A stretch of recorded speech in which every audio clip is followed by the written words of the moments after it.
तो उन्होंने मुझे बताया कोई व्यक्ति उनकी बालिका से विवाह करना चाहता था और उनकी बालिका उनसे विवाह करना नहीं चाहती थी, तो उन्होंने कुछ तंत्र क्रिया करा करके उनको बाध्य करके ऐसा उनको कर दिया था कि दिन रात सोते बैठते उनके स्वप्न उनको दिखते थे, खाना खाते थे तो खाना खाने को मन नहीं होता था। एक बात मन में आती थी कि मुझे बस उस व्यक्ति के साथ विवाह करना है। तो उनके परिवारजन के बहुत चिंतित हुए, बहुत व्याकुल हुए। तो कहीं ना कहीं शायद यूट्यूब पे वो सर्च कर रहे होंगे तो आपका चैनल आया द जर्नलिस्ट, उन्होंने अपना पॉडकास्ट देखा उस पे, उसके थ्रू उन्होंने संपर्क किया। तो आज भगवती की ऐसी कृपा है कि वो पूर्ण रूप से ठीक है। तो बगलामुखी को लेकर कोई बहुत सारे व्यक्ति ऐसे हैं जैसे अघोरी हो गए, तांत्रिक हो गए, वो लोग इसके निमित्त किसी का वशीकरण का प्रयोग भी करते हैं और वो सटीक होता भी है। पर हमारे ग्रंथों में अगर आप देखा जाए तो अगर किसी आपके पास कोई योग्यता है, कोई सिद्धि है, उस सिद्धि का आप कोई विपरीत प्रयोग करते हैं, किसी का दुष्परिणाम करने के लिए प्रयोग करते हैं, तो कहीं ना कहीं आपके जीवन काल में भी आपको उसका विपरीत परिणाम देखने को मिलता है, जो सुखमयी नहीं होता है। तंत्र आपने कहा तो तंत्र से जो आम जनता है उसके अंदर तो भय रहता है, वो बचती है। जैसे मैं जानता हूँ कि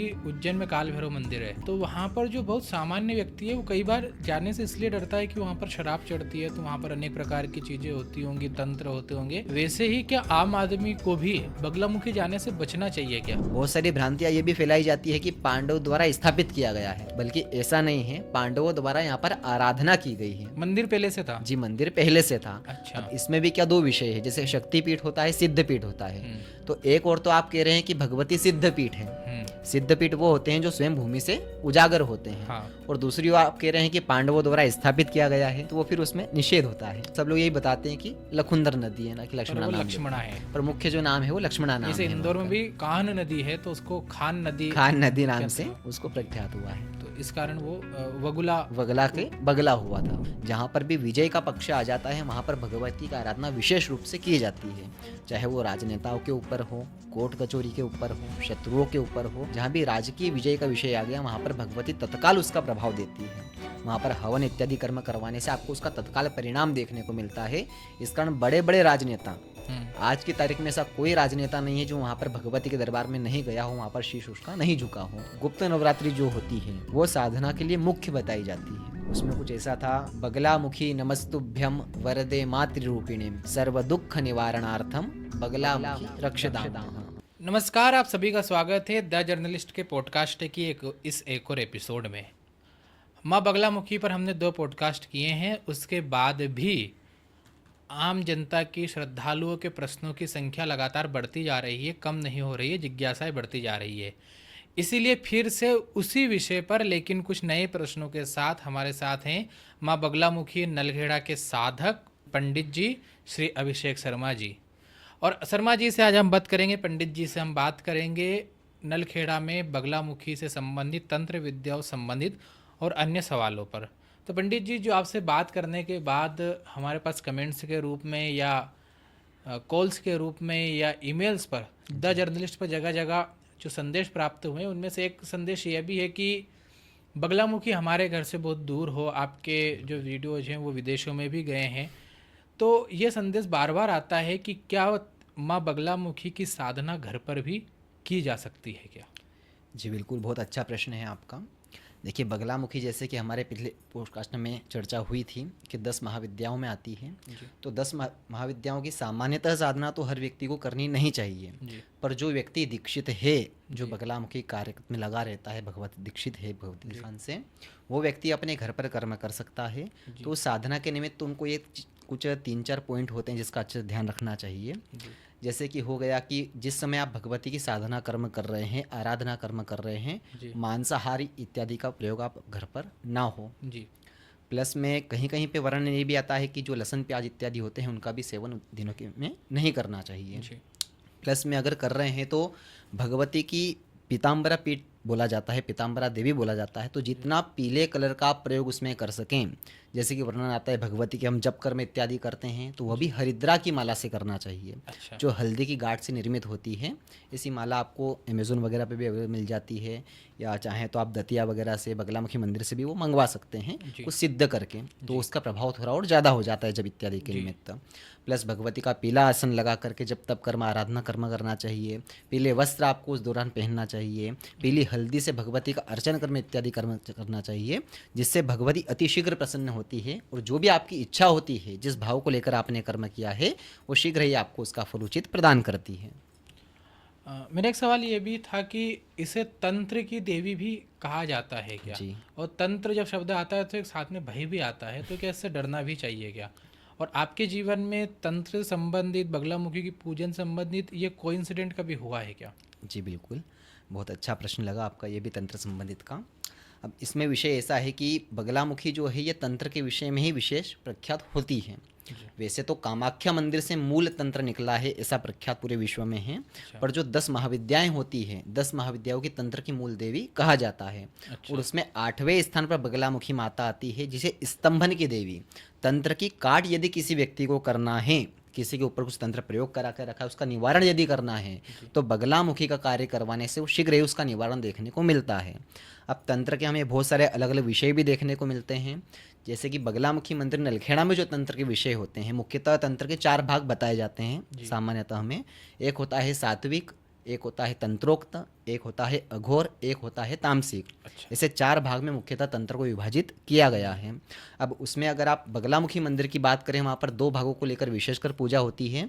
पहली सात्विक पूजा है जो आपकी घर के सुख शांति के निमित्त, वैवाहिक जीवन के निमित्त, इन निमित्त प्रयोग आप ले सकते हैं। प्लस दूसरी जो क्रिया होती है तंत्रोक्त संबंधित, जिसमें किसी व्यक्ति ने आपके ऊपर कुछ क्रिया करा रखी है, आपके घर को बंधन प्रयोग कर रखा है, आपका व्यापार का बंधन प्रयोग कर रखा है। बहुत बार तो सुनने में आता है कोई किसी व्यक्ति का भी बंधन प्रयोग कर देता है, जिससे धीरे धीरे उसका शरीर सूखने लगता है, अच्छा। भोजन करने का उसका मन नहीं होता है, कई भजन इत्यादि करने का उसका मन नहीं होता है, विपरीत कार्य फिर वो करना प्रारंभ कर देता है। तो उसकी अगर बुद्धि पर असर डालता हाँ, है। उसकी बुद्धि को वो क्षीण कर देता है।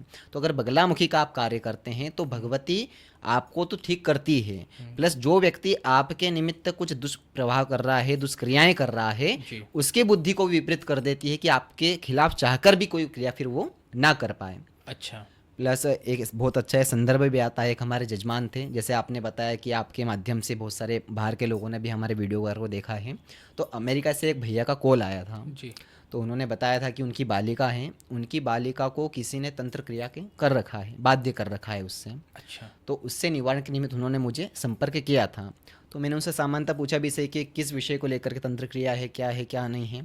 तो उन्होंने मुझे बताया कोई व्यक्ति उनकी बालिका से विवाह करना चाहता था अच्छा। और उनकी बालिका उनसे विवाह करना नहीं चाहती थी, तो उन्होंने कुछ तंत्र क्रिया करा करके उनको बाध्य करके ऐसा उनको कर दिया था कि दिन रात सोते बैठते उनके स्वप्न उनको दिखते थे, खाना खाते थे तो खाना खाने को मन नहीं होता था। बस एक बात मन में आती थी कि मुझे बस उस व्यक्ति के साथ विवाह करना है। अच्छा। तो उनके परिवारजन के बहुत चिंतित हुए, बहुत व्याकुल हुए। तो कहीं ना कहीं शायद यूट्यूब पे वो सर्च कर रहे होंगे तो आपका चैनल आया द जर्नलिस्ट, उन्होंने अपना पॉडकास्ट देखा उस पर, उसके थ्रू उन्होंने संपर्क किया। तो आज भगवती की ऐसी कृपा है कि वो पूर्ण रूप से ठीक है। उनको मैंने विषय बताया था कि आप एक बार आइए भगवती के दर्शन कर्म के निमित्त, भगवती के दर्शन करने वो वहाँ पर आए। प्लस उस विषय को लेकर के एक विशेष पूजा होती है 10 दिवसीय, वो पूजा का उन्होंने वहाँ पर रखा भी सही।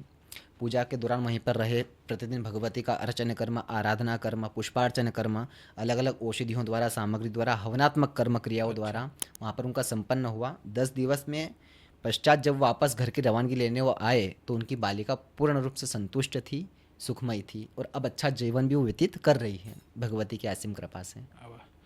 एक तो ये है कि ये तंत्र की काट है, आपने जो बताया उससे बदलता है।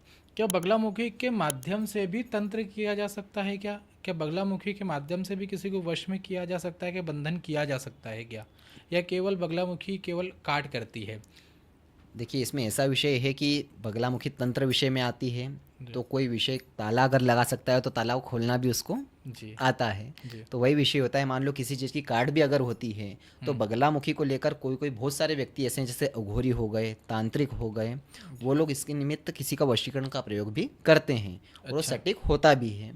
पर हमारे ग्रंथों में अगर आप देखा जाए तो अगर किसी आपके पास कोई योग्यता है, कोई सिद्धि है, उस सिद्धि का आप कोई विपरीत प्रयोग करते हैं, किसी का दुष्परिणाम करने के लिए प्रयोग करते हैं, तो कहीं ना कहीं आपके जीवन काल में भी आपको उसका विपरीत परिणाम देखने को मिलता है, जो सुखमयी नहीं होता है। उस समय तो आप आनंदित हो जाएंगे कि आपने आपके शत्रुओं को या परिवार वालों को किसी के ऊपर भी कुछ तंत्र क्रिया कराकर, टोना टोटका करा करके आपने वो कार्य अपना कर लिया, उससे सामने वाला चिंतित भी हो गया, उसका कार्य भी रुक गया, कुछ भी हो गया।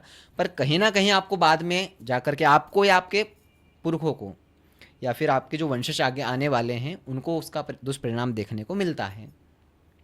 तंत्र आपने कहा, तो तंत्र से जो आम जनता है उसके अंदर तो भय रहता है, वो बचती है। जैसे मैं जानता हूँ कि उज्जैन में काल भैरव मंदिर है, जी तो वहाँ पर जो बहुत सामान्य व्यक्ति है वो कई बार जाने से इसलिए डरता है कि वहाँ पर शराब चढ़ती है, तो वहाँ पर अनेक प्रकार की चीज़ें होती होंगी, तंत्र होते होंगे। जी बिल्कुल। वैसे ही क्या आम आदमी को भी बगलामुखी जाने से बचना चाहिए क्या? देखिए उसमें ऐसा है कि सामान्य व्यक्ति भी भगवती के दर्शन कर्म कर सकता है, और कोई सिद्ध व्यक्ति हो जो स्वयं की सिद्धि के निमित्त कुछ करना चाहे, वो भी भगवती की आराधना कर्म, अर्चन कर्म, दर्शन कर्म का लाभ ले सकता है। वह आपके भाव के ऊपर डिपेंड करता है कि आप किस भाव को लेकर के वहाँ पर जा रहे हैं। अच्छा। अगर आपके मन के भाव अच्छे हैं, सरल है कि हमें सिर्फ भगवती की आराधना कर्म नहीं करना है, सिर्फ दर्शन का लाभ लेकर के वापस आना है, तो भगवती आपको दर्शन मात्र से ही आपकी मन की इच्छा पूर्ति कर देती है। और कहीं आप उस बात को लेकर जाते हैं कि मुझे इनकी सिद्धि करनी है, इनकी आराधना करनी है, तो कहीं ना कहीं भगवती आपकी परीक्षा भी लेती है उस समय कि मेरी आराधना कर रहा है, जो चीज़ के लिए आराधना कर रहा है, जिस सिद्धि के लिए आराधना कर रहा है, उसके योग्य है या नहीं। तो उस निमित्त उस साधक की परीक्षा भी ली जाती है। अगर परीक्षा में वो सफल होता है तो भगवती के आशीर्वाद से जो सिद्धि वो प्राप्त करना चाहता है, चाहे कुछ कारोबार हो गया, कुछ पद प्रतिष्ठा आदि हो गया, वो प्राप्त करना चाहता है, भगवती के आशीर्वाद से फिर उसे वो चीज़ प्राप्त होती है। मतलब सामान्य व्यक्ति भी बगलामुखी कर सकता है, करना चाहिए, करना भी चाहिए। हाँ। मेरा एक सवाल ये भी है, वो हालांकि इसका कुछ भाग तो पिछले पॉडकास्ट में आया था, लेकिन नए व्यूअर्स आते हैं तो उनके लिए भी ये, एक तो माँ बगलामुखी मंदिर का थोड़ा सा इतिहास आप बताइए, इसका महत्व क्या है बताइए। दूसरा, बगलामुखी ये सुनते ही ऐसा आता है कि कोई देवी है जो बगुले पर विराजमान है, और बगुले को तंत्र का भी वो माना जाता है। तो इस प्रतिमा जो है बगलामुखी की, इसके बारे में, मंदिर के महत्व के बारे में आप बताइए। और ये क्या बगले के पर विराजमान है इसलिए बगलामुखी, या और कोई कारण है? अब देखिए इसमें ऐसा है कि भगवती का जो मंदिर का इतिहास है, जी। वो आज तक के इतिहासों में सबसे पुराना जो इतिहास है वो ऐसा बताते हैं कि मंदिर पांडवकालीन कहलाता है। जब महाभारत का युद्ध चल रहा था तो भगवान श्री कृष्ण के आग्रह पर वो यहाँ पर आए थे, पांडव वगैरह। पांडवों ने यहाँ पर विजय प्राप्ति के निमित्त भगवती की आराधना कर्म करी थी। बहुत सारी भ्रांतियाँ ये भी फैलाई जाती है कि पांडव द्वारा स्थापित किया गया है, बल्कि ऐसा नहीं है, पांडवों द्वारा यहाँ पर आराधना की गई है। मंदिर पहले से था? जी, मंदिर पहले से था। अच्छा। अब इसमें भी क्या दो विषय है, जैसे शक्तिपीठ होता है, सिद्धपीठ होता है। तो एक और तो आप कह रहे हैं कि भगवती सिद्धपीठ है। सिद्धपीठ वो होते हैं जो स्वयं भूमि से उजागर होते हैं। हाँ। और दूसरी ओर आप कह रहे हैं कि पांडवों द्वारा स्थापित किया गया है, तो वो फिर उसमें निषेध होता है।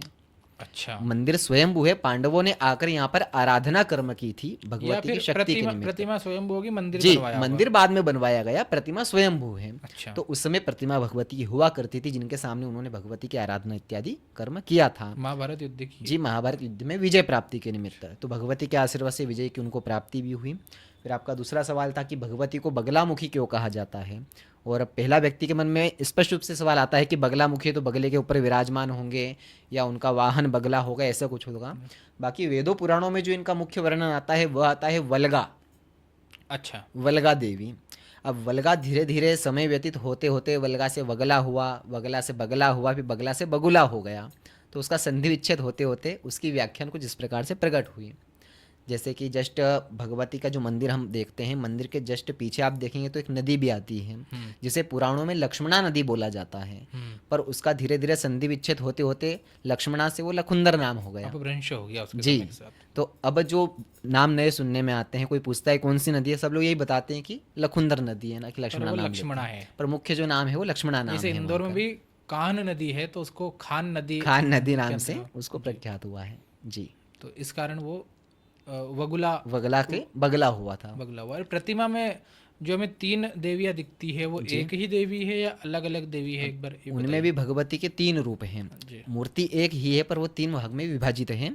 बीच में जो है वो बगलामुखी माता है, दाएं में जो है महालक्ष्मी है, और बाएं में जो है महासरस्वती है। तीनों का मिश्रण आशीर्वाद आपको वहाँ से प्राप्त होता है। एक आपके शत्रुओं से आपकी रक्षा करती है, एक आपको धन बुद्धि आदि प्रदान करती है, एक आपको विवेक आदि प्रदान करती है, जिससे आप कोई भी आपको निर्णय लेना है, अगर आप भगवती के साधक हैं और आप किसी विषय को लेकर निर्णय लेते हैं कि नहीं यार मुझे इस फील्ड में जाना चाहिए, ये मुझे ज़्यादा उचित रहेगा, या मुझे इस प्रकार का कार्य करना चाहिए वो ज़्यादा उचित रहेगा, तो जो आप उचित मार्ग पर जाने का निर्णय आपको रहता है वो भगवती की आराधना करने से भी आपको प्राप्त होता है। शत्रु बाधा आपने शब्द कहा तो मेरे अंदर आ गया राजनीति। तो हम हमेशा देखते भी हैं कि जैसे ही चुनाव आते हैं वहाँ पर भीड़ बन जाती है, आप लोगों के अपॉइंटमेंट बढ़ जाते हैं, इतनी लाइन लगी रहती है चुनावों के समय। जी। उद्योगपतियों की लाइन भी लगने लगी है। तो एक तो प्रश्न ये आने ही लगा है कि राजनेताओं की कुल देवी ये नलखेड़ा वाली बगलामुखी है, तो ऐसा क्यों कहा जाता है, एक बार आप ये भी बताइए। और हम समय समय पर सुनते भी है, चाहे यूपी में यादव परिवार हो या मध्य प्रदेश में कोई भी हो, सब लोग वहाँ पर पूजा करवाने जाते ही हैं। जी। तो उन्हें ऐसा क्या है राजनीति और बगलामुखी का संबंध? अब जैसे कि मैंने आपको बताया बगलामुखी के अलग अलग भागों में पूजा होती है, तो उसमें एक राजस्व विभाग भी होता है जो अच्छा। राजकीय पद प्रतिष्ठा आपको प्रदान करता है। जहाँ पर भी विजय का पक्ष आ जाता है वहाँ पर भगवती की आराधना विशेष रूप से की जाती है, चाहे वो राजनेताओं के ऊपर हो, कोर्ट कचौरी के ऊपर हो, शत्रुओं के ऊपर हो। जहाँ भी राजकीय विजय का विषय आ गया वहाँ पर भगवती तत्काल उसका प्रभाव देती है। वहाँ पर हवन इत्यादि कर्म करवाने से आपको उसका तत्काल परिणाम देखने को मिलता है। इस कारण बड़े बड़े राजनेता, आज की तारीख में ऐसा कोई राजनेता नहीं है जो वहाँ पर भगवती के दरबार में नहीं गया हो, वहाँ पर शीश उसका नहीं झुका हो। अच्छा। और कोई व्यक्ति अगर नहीं पहुँच पाता है तो उनके परिवार वालों को पहुँचा करके वहाँ पर वो क्रिया आदि संपन्न करवाते हैं, जिसका परिणाम स्वरूप उनको विजय की प्राप्ति होती है। अभी रिसेंटली एक फ़ोटो आया था, बागेश्वर धाम सरकार जो बड़े वायरल है, वो भी गए थे। तो उनके पास तो वैसे हनुमान जी की सिद्धि है, जी। तो वो क्यों गए थे?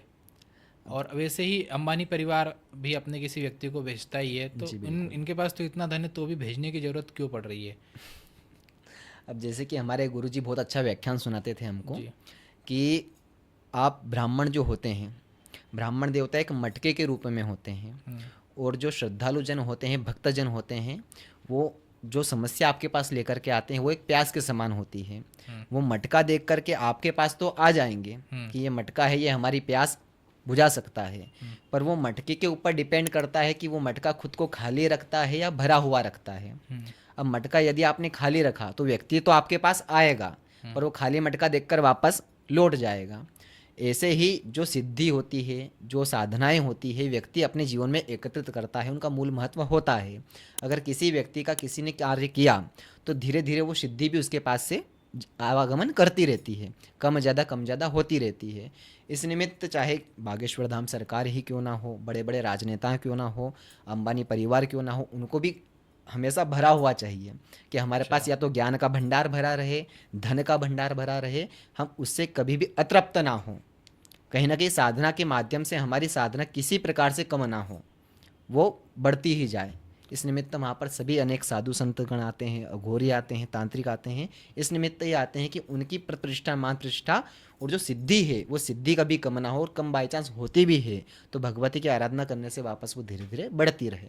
इसके साथ ही जब से ये मंदिर प्रकाश में आया है पिछले कुछ वर्षों में, हमेशा से प्रकाश में रहा, लेकिन अब ये एक कमाई का साधन भी बन रहा है, ये सत्य है, ये कहना ही पड़ेगा। जैसे उज्जैन में महाकाल लोक के बाद सारे तरह के फ्रॉड दिखने लगे, वैसे ही बगलामुखी के नाम पर भी अनेकों प्रकार के फ्रॉड दिख रहे हैं। मैंने ध्यान दिया, सामान्यतः कम देते हैं, लेकिन आपके पॉडकास्ट के बाद जो कमेंट्स थे या अन्य संदेश थे उनमें लोग नंबर मांगते हैं पंडित जी के, या वहाँ के अधिकृत नंबर, तो हम वेबसाइट के नंबर या वहाँ के अधिकृत या आपके नंबर हमारे यहाँ से दिए गए।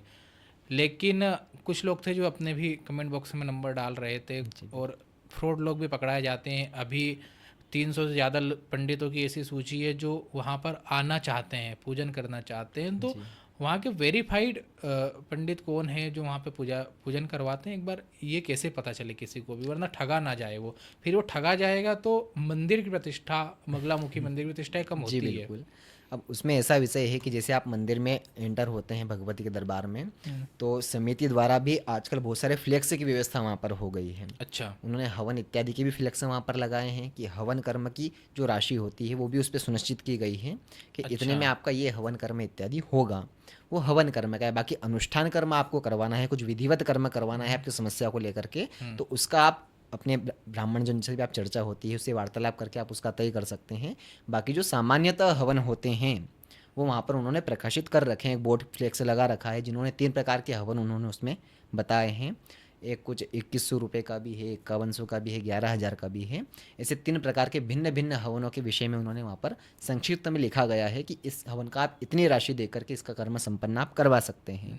प्लस जैसे आप भगवती के यहाँ पर हवन इत्यादि करने के लिए रसीद कटती है, जिस हवन कुंड पे आपका हवन इत्यादि कर्म होता है, तो वहाँ पर जैसे आप रसीद कटाने के लिए काउंटर पर जाते हैं तो जो वहाँ के रजिस्टर ब्राह्मण देवता है, वेरीफाई ब्राह्मण वगैरह है जो सरकार की लिस्ट में रजिस्टर कर रखे हैं, उनकी वो नाम भी मांगते हैं। अच्छा। जो रसीद करती है उसमें यज्ञकर्ता का नाम भी लिखाता है और जो यज्ञ करवाने आए हैं उनका नाम भी उसमें लिखा जाता है। अच्छा। तो बिना उनका नाम लिखाए वहाँ पे आपकी रसीद नहीं कट सकती है। अच्छा। तो अगर आप वहाँ पर जा रहे हैं तो आप ये देखें कि आपके ब्राह्मण देवता जो है उनके नाम से रसीद इत्यादि कटती हैं, तो उससे आपका फ्रॉड होने से भी बचेगा। प्लस आजकल तो ऐसा हो गया है कि एक कोई मुख्य आचार्य है, उनके साथ में 2 उनके सहयोगी भी रखे गए हैं। अच्छा। तो उन 2 सहयोगी की रसीद भी उनके नाम से कटती है, जो मेन आचार्य हैं। तो उनके पास भी बहुत सारे कार्ड की व्यवस्था आजकल की गई है, जो मंदिर समिति की तरफ से प्रदान किए गए हैं। बहुत अच्छी व्यवस्था हो गई है। पर हाँ, बस ऑनलाइन के द्वारा फ्रॉड होने से लोगों ने बचे। हाँ, वो जल्दी अकाउंट बन मुख्यतः जो जाते, है वेबसाइट बन जाती जी, है तो बहुत होता है। क्या बहुत सारे बाहर के भी ऐसे लोग हैं जिन्होंने अन्य वेबसाइट बना रखी है जो बगलामुखी नाम से ही है। आपको उनमें बगलामुखी की प्रतिमा भी दिखेगी वीडियो में, अच्छा। हवन करते हुए भी दिखेंगे कि मिर्ची हवन है, ऐसा हवन है, ये करने से ये हो जाएगा, वो करने से वो हो जाएगा। ऐसे बहुत सारे वीडियो क्लिप वो चला करके लाखों हजारों श्रद्धालुओं से कितने अमाउंट में डला लेते हैं। वो फ्रॉड फ्रॉड हो जाता है उनके पास। फिर वो बेचारे मंदिर में आते हैं, मंदिर में शिकायत करते हैं कि आपके मंदिर के ब्राह्मणों ने हमारा वो कर लिया, इतने पैसे ले लिए, हमारा कार्य नहीं हुआ। जबकि उसमें से 80% तो ऐसे होते हैं जो बाहर के होते हैं, अच्छा। जो पेमेंट वगैरह डला लेते हैं पर कार्य नहीं करते हैं। एक बार पेमेंट डल गया फिर आपका फ़ोन उठाना भी बंद, मैसेज देखना भी बंद। तो बस जो ऑनलाइन का तरीका है उससे आप इतनी जल्दी उनकी बातों में ना आए, पूरी तरह से आप वेरीफाई करें कि वो मंदिर के ही ब्राह्मण देवता है या नहीं। प्लस अगर हो सके तो पहला तो आप स्वयं वहाँ जाकर ही कर्म करवाएं, क्योंकि इनमें भी 2 विषय से होता है। एक तो आपके नाम गोत्र इत्यादि से होता है, दूसरा विषय होता है कि आप स्वयं वहाँ पर जाकर अगर कर्म करवाते हैं तो सबसे बड़ा बेनिफिट आपको ये प्राप्त होता है कि भगवती जगदम्बा के आपको दर्शन का सौभाग्य मिलता है। और दूसरा विषय है कि अगर आपके सामने कुछ कर्म हो रहा है तो आप उसमें पूर्ण रूप से संतुष्ट रहेंगे, मेरा कार्य विधिवत तरीके से हुआ हो है, रहा है। तो मुझे उसका परिणाम भी विधिवत रूप से बहुत अच्छा मन में एक सकारात्मकता मिलेगा, आती है। सकारात्मक ऊर्जा आपको आती है। अगर आप ऑनलाइन करवाते हैं उसमें भी कार्य तो आपका होता है, ऐसा नहीं कि उसमें आपका कर्म कार्य नहीं होगा, कि कर्म ब्राह्मण देवता नहीं करेंगे, वो कार्य भी होता है। पर जब आप स्वयं सारी क्रियाएं करते हैं, क्योंकि बगलामुखी के जो हवन होते हैं वो सभी हवनों से थोड़े भिन्नता में होते हैं। भिन्नता में अर्थात जो सामान्य हवन, जो सात्विक हवन चलते हैं, चाहे हम प्राण प्रतिष्ठा के निमित्त हवनात्मक कर्म करवा रहे हो, कुछ भी कर्म करवा रहे हो, सामान्य सात्विक हवन में होते हैं। वहाँ पर सात्विक प्लस तंत्रोक्त दोनों प्रकार की क्रियाएं ऐड होती हैं। तो वो करने में हवन आपको आनंद की अनुभूति भी होती है, प्लस आपके ऊपर किसी प्रकार की जो नकारात्मकता होती है वो भी वो हवनात्मक कर्म जो आप स्वयं करते हैं वो पूर्ण रूप से समाप्त हो जाती है। आखिरी ओर चलते हैं इस पॉडकास्ट के। तो सावन आ रहा है, हम लोग भी सावन के मूड में हैं, महाकालेश्वर की सवारी के मूड में हैं। जी। तो एक सवाल इसी के दौरान आ गया कि क्या ऐसा देवी का भी कोई महीना होता है क्या, कोई दिन होता है क्या, कोई विशेष व्रत उपवास होता है क्या? और घर में, वो पहले सवाल में भी आया था लेकिन उसको थोड़ा सा इसके साथ आप कंक्लूड कीजिए कि घर में भी अगर पूजन करना हो, नियमित ध्यान करना हो तो कैसे कर सकते हैं? अब उसमें नियमित ध्यान में आप अगर दीक्षा आपने ली है तो आप भगवती के मूल मंत्र का जप कर्म कर सकते हैं। अगर आपने दीक्षा नहीं ली है तो आप बगलामुखी देव्यै नमः बोलते हुए भगवती की आराधना घर पर कर सकते हैं, क्योंकि बिना दीक्षा के मूल मंत्र का जप करने का कोई प्रभाव नहीं होता है, ना अच्छा होता है ना बुरा होता है। अब हम किस लिए करते हैं? ताकि हमारा भगवती के आशीर्वाद कुछ कार्य हो। हाँ। तो आप बिना, जब तक दीक्षा नहीं ली है तब तक बगलामुखी देव्या बोलते हुए आप अपना जप कर्म कर सकते हैं। प्लस दूसरा ये है कि जैसे भगवती का जब प्रादुर्भाव बताते हैं, जब भगवती स्वयं प्रकट हुई थी उस दिन के अनुसार मंगलवार का दिवस बताते हैं, और तिथि के अनुसार चतुर्दशी तिथि का उल्लेख आता है, जो अमावस और पूर्णिमा के एक दिवस पहले आती है, चाहे वो शुक्ल पक्ष की हो या कृष्ण पक्ष की हो। अच्छा, दोनों का महत्व बताया जाता है। प्लस भगवती के हर 3 माह में एक नवरात्रि आती है। 2 मूल नवरात्रि होती है, 2 गुप्त नवरात्रि होती है। और जो अभी गुप्त नवरात्रि आने वाली है 26-25 तारीख के आसपास से प्रारंभ होने वाली जून है, में 25 जून से ही प्रारंभ होने वाली है, 25-26 जून से जो गुप्त नवरात्रि रहेगी। अब मूल नवरात्रि के उपेक्ष में गुप्त नवरात्रि जो होती है वो साधना के लिए मुख्य बताई जाती है। आजकल इतना गुप्त रही नहीं है, आजकल सामान्य जन को सबको ज्ञात हो गया है। बाकी जो पहले व्याख्यान आता था कि गुप्त नवरात्रि में की गई साधनाएं, गुप्त नवरात्रि में किए गए हवन कर्म इत्यादि आपको जितना फल प्रदान करते हैं, इतना आपको मूल नवरात्रि में की गई आराधना भी फल नहीं देती है। उसका एक अति अवश्य महत्व उसका देखने को आपको मिलता है। इसके आखिरी पे चलते हैं। तो मेरी एक इच्छा है कि या तो आप कोई मंत्र सुना दें, या आपने लिखी 40 उसमें से कुछ सुना दें, या और आपकी कुछ इच्छा हो, कोई प्रसंग हो किसी यजमान का तो कोई एक सुना दे, उसके बाद पॉडकास्ट का समापन भी अच्छे से हो जाएगा। जी बिल्कुल। अब जैसे कि भगवती के अलग अलग मंत्र होते हैं, अलग अलग ध्यान होते हैं। जी ऐसे ही भगवती का चालीसा के निर्माण के समय भगवती की कुछ 2 लाइनें मैंने उसमें लिखी थी, जिसमें भगवती के तीनों रूपों का भी ध्यान किया था। उसमें कुछ ऐसा था, बगलामुखी नमस्तुभ्यम वरदे मातृरूपिणीम सर्वदुख निवारणार्थम बगलामुखी रक्षदामः। तो इसका प्रयोग आप भले प्रतिदिन भगवती की जब आराधना कर्म करते हैं तो उस निमित्त भी आप इसका प्रयोग कर सकते हैं। सामान्यतः भगवती का श्लोक है कि अगर हमसे कुछ भूल हो गई हो, कुछ गलती हो गई हो, तो भगवती इस आराधना के दौरान कुछ क्षति अगर आपको पहुंची हो, हमारी आराधना कर्म में, मंत्र कर्म में, भाव कर्म में कोई कमी रह गई हो, तो हमें क्षमा करें और हम पर अपना आशीर्वाद बनाए रखें, ऐसा भाव इसका आता है। बहुत बहुत धन्यवाद पंडित जी, आपने इस पॉडकास्ट में समय दिया। जी। तो नलखेड़ा में माँ बगलामुखी का मंदिर है, आप लोगों ने पिछले पॉडकास्ट में से जाना भी है, बहुत लोग इसे जानते भी हैं, जहाँ पर सभी प्रकार की समस्याओं का निवारण होता है, विशेषकर राजनीतिक, धन से संबंधित व अन्य सभी समस्याओं का भी यहाँ पर निवारण होता है। इसकी अपनी ऑफिशियल वेबसाइट है, हम भी इसके बारे में नीचे डिस्क्रिप्शन में आपको जानकारी दे रहे हैं। इसी के साथ मध्य प्रदेश की अन्य खबरों के लिए, साथ ही हमारे अन्य पॉडकास्ट के लिए द जर्नलिस्ट के यूट्यूब चैनल को सब्सक्राइब कीजिए। फेसबुक, यूट्यूब और एक्स और थ्रेड पर हमें फॉलो कीजिए। धन्यवाद।